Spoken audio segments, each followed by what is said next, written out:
المعصومين المظلومين المنتجبين الميامين الذين أذهب الله عنكم الرجس أهل البيت ويطهركم تطهيرا.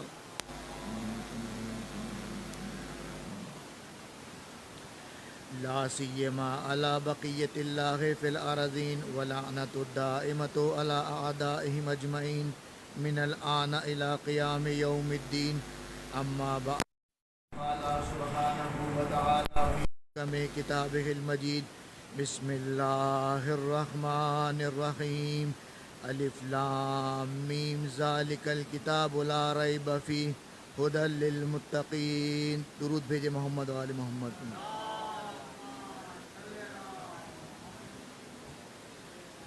مقام و منزلت اہل بیت علیہ السلام کے عنوان سے جو خمسہ مجلس کا آغاز ہوا تھا، آج اس کی 5ویں اور آخری مجلس، اور اپنے موضوع سے کہاں تک میں وفا کر پایا اور کہاں تک میسج پہنچا پایا، یہ تو بہرحال اللہ اور اس کا رسول اور اس کی اولادیں ہی جانتی ہوں گی. ہمارا کام جو ہے وہ الاتمام السعی منی و اتمام من اللہ. ہمارا کام کوشش کرنا ہے، آخر تک جو ہے وہ اللہ کی ذات ہے اس کام کو پہنچانے والی. ہم میں سے کسی کی طاقت نہیں ہے کہ جو فضائل اور مناقب اہل بیت کو بیان کر سکے. ہم تو خالی نقل قول کرتے ہیں، یا قرآن کے ذریعے سے یا حدیث کے ذریعے سے جو معصومین علیہ السلام نے بیان کیا ہے اس کو جو ہے وہ آپ کے سامنے بیان کرتے ہیں. لیکن اپنے موضوع کو شروع کرنے سے پہلے اس منبر کا ایک دستور ہے کہ کچھ مسائل بیان کیے جاتے ہیں. تو ہم نے جو موضوع کا انتخاب کیا تھا مسائل کے لیے وہ تھا احکام عزاداری، یعنی عزاداری سے متعلق شرعی احکام، اس کو بیان کیا جائے. عزاداری اتنی قیمتی اور اہم چیز ہے کہ اگر خالی روایتیں بیان کرنا شروع کیا جائے تو پورا گھنٹہ اسی میں نکل جائے گا. جو چھٹے امام سے، 5ویں امام سے، باقی ائمہ علیہ السلام سے، خود رسول خدا صلی اللہ علیہ وآلہ وسلم سے مجالس کے حوالے سے جو روایتیں بیان ہوئی ہیں، جس میں مجلس کی اہمیت اور اس کی برکت اور اس کی فضائل کو بیان کیا گیا، تو پورا گھنٹہ گزر جائے گا اور احادیث ختم نہیں ہوں گی معصومین کی. صرف اپنے موضوع پہ آنے کے لیے اس حدیث کو بیان کروں گا کہ مجلس اتنی بابرکت ذکر ہے، یا جہاں پہ ذکر کیا جاتا ہے کہ انسان تو انسان، ملائکہ بھی اس میں آتے ہیں. اور یہ روایتوں میں آپ کو مل جائے گا کہ جب ملائکہ مسجد سے مجلس سے واپس جاتے ہیں تو دوسرے ملائکہ ان سے پوچھتے ہیں کہ آج تمہارے پاس سے ایک ایسی خوشبو آ رہی کہ جو ہم نے آج تک نہیں سونگھی تھی. وہ جواب دیتے ہیں کہ ہم دنیا سے گزر رہے تھے تو ہم نے دیکھا کہ فرش ایسا بچھا ہے اور مجلس حسین برپا ہے، تو ہم وہاں بیٹھے، تو خدا نے اس کے اجر میں ہمارے جسم سے ایسی خوشبو ظاہر کی. تو وہ ملائکہ کہتے ہیں کہ اب جب دوبارہ جانا مجلس حسین میں تو ہمیں بھی اپنے ساتھ لے کے جانا. تو یہ مجلس حسین وہ ہے کہ جس میں ملائکہ بھی آنے کی خواہش کرتے ہیں. اور اس مجلس کا اجر و ثواب یہ ہے کہ من بکا و تباکا وجبت لہ الجنت، جو روئے، رونے جیسا منہ بنائے، جنت اس کے لیے واجب ہو گئی.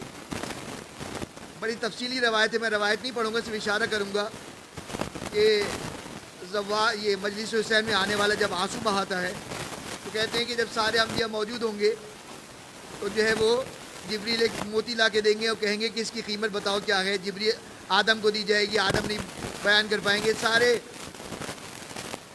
انبیاء سے ہوتے ہوتے جب پہنچے گی تو آخر میں پتہ ہی چلے گا کہ یہ موتی کوئی سمندر کا یا کوئی نگینہ نہیں ہے، بلکہ یہ مجلس حسین میں نکلے ہوئے اس آنے والے کا آنکھ سے نکلا ہوا آنسو ہے. اور اس کی قیمت جو ہے وہ نہ ملائکہ بیان کر پا رہے ہیں، نہ انبیاء بیان کر پا رہے ہیں. تو مجلس کی برکت اتنی ہے، فضیلت اتنی ہے. تو جو چیز اتنی قیمتی ہوتی ہے اس کے چور ڈاکو زیادہ ہوتے ہیں اس کے لیے. حقیقت ایسی ہے نا کہ سونا قیمتی ہے. کبھی آپ نے دیکھا ہے کہ اپنے گھر کے اندر دروازے کے اوپر آپ نے سونا رکھا ہو؟ ہمیشہ جو ہے وہ محفوظ جگہ پہ رکھتے ہیں. ہیرا قیمتی ہے تو کبھی بھی آپ کو جو ہے گھر کے اندر نظر نہیں آئے گا. ہمیشہ جو ہے وہ محفوظ مقام پہ رکھا جائے گا۔ تو جب عزاداری اتنی قیمتی ہے، آپ آئے، آپ نے آ کے خالی آنسو بہائے، جنت آپ کے اوپر واجب ہو گئی۔ آپ کی آنکھ سے نکلا ہوا آنسو جو ہے وہ آپ کے لیے شفاعت کا ذریعہ بنے گا۔ اللہ مغفرت کرے اور قبر علامہ تعالی جوہری کو نور آل محمد سے منور کرے کہ تدفین جب ہوئی ہے تو اگر کوئی آپ میں سے وہاں پر موجود رہا ہو تو اس نے دیکھا ہو کہ وہ رومال بھی ان کا رکھا گیا کہ جس سے وہ اپنے آنسو پوچھا کرتے تھے، اور یہ ہمارے علماء مراجع کی سنت ہے۔ آغا مرشی کا آپ تدفین کا عمل دیکھیں تو انہوں نے وصیت کی تھی کہ یہ خاک شفا کا سجدہ ہے جس پہ میں نے 70 سال نماز پڑھی ہے، اس کو میرے ساتھ دفنانا۔ رومال اس سے میں نے مصائب حسین میں آنسو پہنچے، اس کو میرے ساتھ دفنانا۔ ایک شیشی تھی کہا اس کے اندر میں نے اپنے آنسو جمع کیے، اس کو میرے ساتھ دفنانا۔ کہا کہ جب میرا جنازہ نکلنے لگے تو میرے امامے کا ایک حصہ جو ہے وہ ممبر رسول سے باندھنا اور دوسرا میرے تابوت سے باندھنا اور روانگی امام حسین کے مصائب پڑھنا۔ تو مجلس حسین اتنی برکت والی ہے، تو ظاہر ہے جب اتنی برکت والی اور اتنی فائدہ مند چیز ہے تو شیطان کیا اتنی آسانی سے چھوڑ دے گا؟ خالی ایک صدقہ دینے کے لیے آپ جیب میں ہاتھ ڈالیں تو 70 شیطان کے چیلے آپ کا ہاتھ پکڑتے ہیں کہ ہاتھ اندر جانے نہ پائے، چلا جائے تو نکلنے نہ پائے، نکل جائے تو فقیر تک نہ پہنچنے پائے۔ تو ذکر حسین، مجلس حسین کا تو صدقے خیرات سے زیادہ ثواب ہے۔ تو شیطان اس کے لیے کیا کیا حرب استعمال کرتا ہوگا؟ شیطان اس مجلس کی برکت کو ضائع کرنے کے لیے سب سے پہلا حربہ جو استعمال کرتا ہے وہ یہ کہ اخلاص ختم کر دیتا ہے۔ اگر عزاداری سے اخلاص ختم ہو گیا، جو ثواب، جو گارنٹی معصومین نے لی وہ گارنٹی بھی ختم ہو گئی۔ جنت کا جو وعدہ ہے وہ اس عزادار کے لیے ہے، اس عزاداری کے لیے کہ جو خلوص کے ساتھ کی جائے۔ اگر عزاداری کے اندر ریاکاری ہے، دکھاوٹ ہے، تو وہ عزاداری جو ہے وہ فائدہ، اب میں تو یہ تو نہیں کہہ سکتا کہ بالکل فائدہ نہیں پہنچائے گی، کیونکہ ذکر حسین تو ایسا ہے کہ جو دشمن بھی اگر کرے تو فائدہ پہنچا ہی دیتی ہے، تو یہ تو ماننے والا ہے، لیکن کما حق ہو جیسا فائدہ پہنچانا چاہیے ویسا فائدہ نہیں پہنچائے گی۔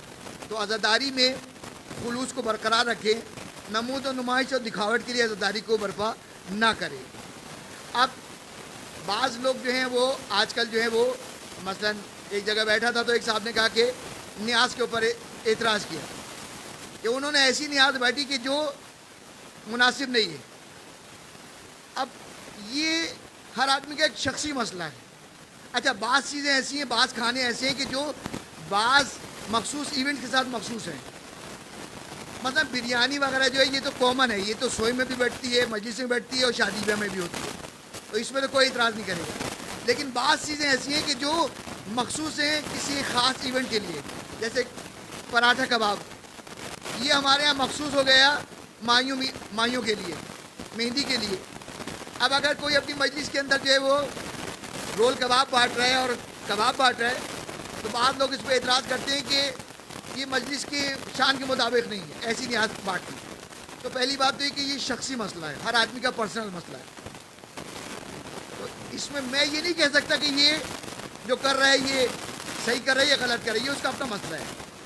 اور اگر کر رہا ہے اور خلوص نیت کے ساتھ کر رہے تھے کہ عزاداری میں جو بھی پارٹیسپیٹ کرتا ہے، چاہے فرشیدہ بچھائے چاہے نیاز کرے، ہر آدمی کی خواہش ہوتی ہے کہ اچھے سے اچھا کام کرے، چاہے اپنے گھر میں دال روٹی کھاتا ہو لیکن سال میں جو ایک مجلس کرتا ہے بریانی کھلاتا ہے، پورے سال پیسے جمع کرتا ہے فقط اس لیے کہ ایک مجلس کروں امام حسین کی عالی شان کروں، تو ہم اس کو یہ نہیں کہہ سکتے کہ ریاکاری کر رہا ہے۔ تو ریاکاری کا تعلق بھی اس شخص کے ساتھ ہے، تو ہم یہ کسی کے بارے میں یہ نہیں کہہ سکتے کہ یہ ریاکاری کر رہا ہے یا یہ دکھاوٹ کر رہا ہے، وہ اس کا اپنا مسئلہ ہے۔ اگر وہ ریاکاری کر رہا ہے تو اپنے ثواب کو خود ضائع کر رہا ہے، اور دوسری چیز کہ جو عزاداری کی برکتوں کو، رونق کو ختم کر دیتی ہے۔ دیکھیں، جو چیز میں نے پہلے دن بھی کہا تھا کہ جو چیز حرام ہے وہ عزاداری میں بھی حرام ہے، ایسا نہیں ہے کہ عزاداری میں وہ چیز آ کے حلال ہو جائے گی۔ گانا حرام ہے، اب آپ گانے کی طرز پہ قرآن پڑھنا شروع کر دیں یہ بھی حرام ہے، گانے کی طرز پہ نوحہ پڑھنا شروع کر دیں، مرثیہ پڑھنا شروع کر دیں، حرام ہے۔ کوئی یہ نہیں کہے کہ ذکر حسین ہو رہا ہے، ذکر حسین تو ہو رہا ہے لیکن حرام طریقے سے ہو رہا ہے۔ گانے کی طرف سے کوئی مرثیہ پڑھا جائے یا نوحہ پڑھا جائے تو وہ حرام ہے، اور اگر کسی کو نہیں معلوم تو اس کے لیے تو شاید حرام نہ ہو، لیکن جس کو معلوم ہے اس کے لیے تو سننا بھی یہ جائز نہیں ہوگا۔ تو عزاداری اتنی اہم چیز ہے کہ انسان کو چاہیے کہ اس پہ پھونک پھونک کے قدم رکھے تاکہ اس سے جو فائدہ حاصل ہونے والا ہے وہ کہیں ضائع نہ ہو جائے. کیونکہ ابھی بھی میں نے تھوڑی دیر پہلے یہ کہا نا کہ جو قیمتی چیز ہوتی ہے نا اس کے لٹیرے زیادہ ہوتے ہیں، اس کے چور زیادہ ہوتے ہیں. تو عزاداری جب اتنی قیمتی چیز ہے تو یقیناً اس کو لوٹنے کے لیے، اس کو چوری کرنے کے لیے، اس کے ثواب کو کم کرنے کے لیے دشمن چاہے وہ شیطان کی صورت میں ہو یا شیطان انسان کی صورت میں ہو، تو بہرحال اپنی پوری ایڑی چوٹی کا زور لگائے گی کہ آپ کی عزاداری خراب ہو جائے، عزاداری کا ثواب کم ہو جائے. تو ان سب چیزوں کو جو بیان کیا گیا اس کو جو ہے وہ اگر کسی کے اندر ہے تو اس کو ختم کرے، اور عزاداری میں ایسے کام کو، ایسے رسم و رواج کو یعنی پروان چڑھایا جائے کہ جس سے حزن بڑھتا ہے.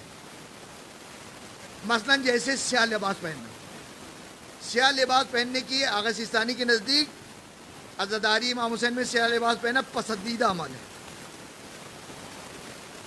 آج کل ماڈرن زمانہ ہو گیا، لوگ ہر روز نیا کپڑا پہننے کے چکر میں، اب ظاہر ہے کالے کپڑے تو نہیں بنائیں گے 250، تو ہر روز نئے کپڑا پہننے کے چکر میں مثلا کالے کپڑا چھوڑا اور جو دوسرے کپڑے کو استعمال کر لیا. دیکھیں اگر کوئی خطرہ نہیں ہے، اگر کسی کو جان کا خطرہ ہے یا مال کا خطرہ ہے یا عزت کا خطرہ ہے کہ اگر کالا لباس پہنے گا تو اس کی جان کو خطرہ ہے یا مال کو خطرہ ہے یا عزت کو خطرہ ہے، تو اس کے لیے تو کالا لباس پہننا حرام ہو جائے گا، جان بچانا واجب ہے. لیکن اگر جو آدمی عزاداری میں یہ لباس پہن کے جا سکتا ہے، اس کے لیے بہترین یہ کہ اپنے اوپر ایسی حالت کو طاری کرو کہ جس سے حزن ظاہر ہو. اپنے روایت کیا پڑھی تھی میں نے؟ من بکا و تباہ کا، جو روئے رونے جیسا منہ بنائے، رویا بھی نہیں ہے خالی رونے جیسا منہ بنائے. تو عزاداری میں آتے وقت ایسا حلیہ بناؤ، ایسی اپنی کیفیت طاری کرو کہ دیکھنے والے کو پتہ چلے کہ یہ جو ہے وہ اس کے اوپر حزن طاری ہے. اور مسائل کی حد تک یہیں اختتام کرتا ہوں. انشاءاللہ کل سے جو مولانا آئیں گے باقی مسائل، اب مجھے نہیں پتہ ان کا موضوع کیا ہے، جو بھی موضوع ہوگا مسائل کا سلسلہ جاری رہے گا. درود بھیجیں.